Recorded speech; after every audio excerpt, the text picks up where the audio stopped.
Millet pongal చేస్తున్నానండి. Millet పెసరపప్పు millet అండి నైట్ నానబెట్టుకోవాలి. వాటికి కావాల్సిన పదార్థాలు ఉప్పు, కొన్ని మిరియాలు, పసుపు, వెల్లుల్లిపాయలు, పచ్చిమిర్చి, కరివేపాకు. ఒక కుక్కర్ తీసుకోవాలండి.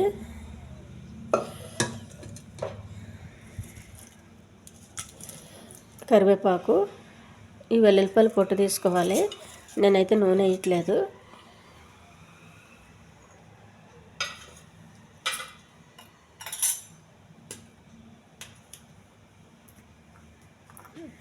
కొన్ని పచ్చిమిర్చి అండి, ఒలిసి పెట్టుకున్న వెల్లుల్లిపాయలు, కొన్ని మిరియాలు,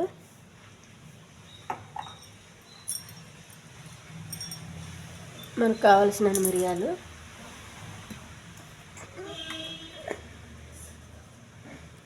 కొద్దిగా ఉప్పు,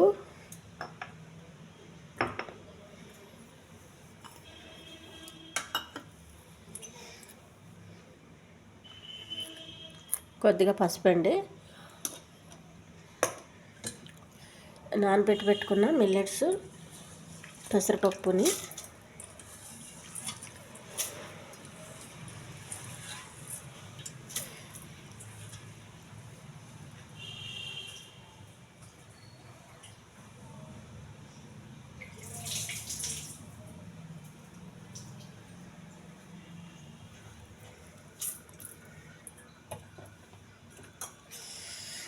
ఒక గ్లాసు వాటర్ అండి, మూత పెట్టి స్టవ్ పైన పెట్టాలి. స్టవ్ వెలిగించి కుక్కర్ పెట్టుకోవాలండి. ఒక 2-3 విజిల్స్ కానివ్వాలి, కొంచెం మెత్తగా కానివ్వాలి.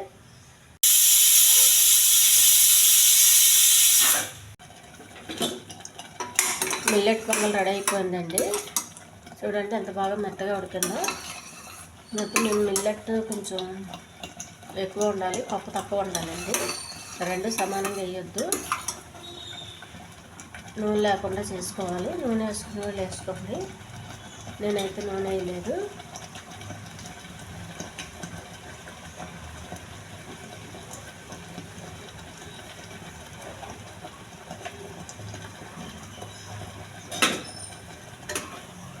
ఒక డిష్లోకి తీసుకోవాలి. టేస్టీ పొంగల్ రెడీ అయిపోయిందండి. నూనె వేసుకోకుండా చేసుకుంటే హెల్త్కి మంచిదండి. అందుకే నేను ఒక్కోసారి నూనె వేయను. మీరు కూడా అలాగే ఎక్కువ నూనె లేకుండా కొంచెం తక్కువ వేసుకోమని నేను మనవి చేస్తున్నాను.